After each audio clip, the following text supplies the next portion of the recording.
Today we're going to paint this grape watercolor, and we're going to do 2 pictures total of grapes, and they're going to be different. So I pulled this off of Pexels, and I am showing you what colors that I used for my palette, and you can use a different brand. I use Holbein, and I use Arches watercolor paper, and I'm going to start off with a wet on wet, just moving around the grapes and laying in the color behind it.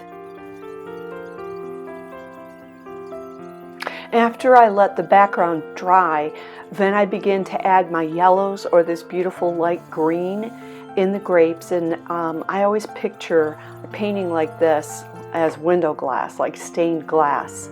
So I'm going to layer in my very light colors, because whenever I lay darker solid colors on top, I want that light to shine through, and the best way I could do that is to use yellow as a base for the grapes.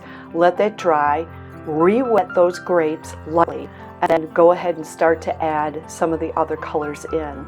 And I add the yellow, then I let it dry, then I re-wet the paper, and then I will start to add in these colors, let it dry, and then I'll keep repeating that process so I can build up the colors in the grapes. And I love the way that that looks in a painting, is by building it up and adding the different shades in and letting it dry.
I'm on about my third and fourth layering of colors at this point, and you can see how the shape of the grapes is kind of coming along.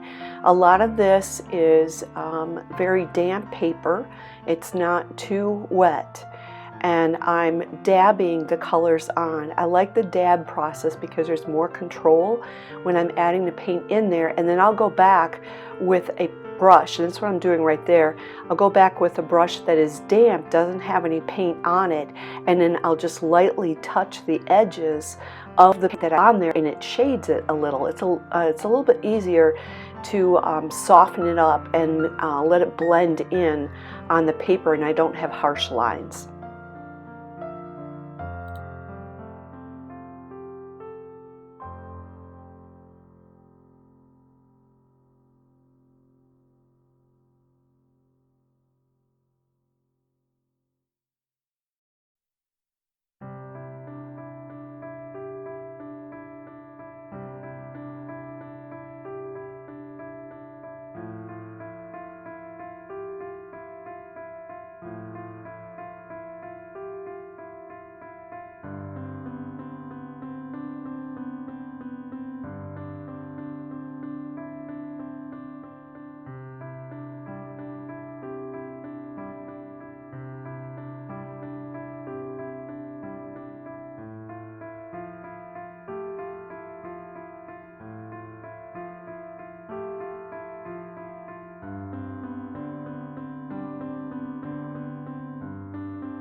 At this point, I'm adding in of that green background that I have, and I keep looking at my reference photo to decide like how deep do I want that green, but I need to see those boundaries. Paint the light first, and then I painted the grapes and let those shapes develop, and now I'm at the point where I want to see where the boundaries are with the grapes compared to the background of the painting, and so I am adding in whatever I need so I can begin to see the three-dimensional shape of this picture.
At this point, you can see how I've deepened the background, the color of the background.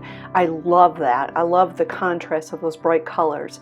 I'm rotating around. I tend to rotate around my picture, identify what I need to paint, add that in, and continue to develop the shading. I use a little bit of neutral. You saw that on the color sheet in the beginning. And I'll use a little bit of the neutral to add in some of the shading around the grapes so I can develop the highlights and the lowlights. And I'm going to finish up a very small detailed brush as we move on here, and you'll see me add in lines on the grapes, the dots. I really like the way that this picture developed.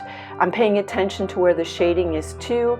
You know, if there's a grape in the background, do I have the shading there so I can see that one grape is in the background, the other ones are in the forefront. So this has been a fun project to work with you on, and if you would like to see the full video of this, I took like 2 hours to paint this, guys. I didn't care. I really needed some time down to relax, and I love to take my time. But you can follow me on Patreon, patreon.com, Cindy Williams Moore Artist. And you can find me on there. You can take the whole course.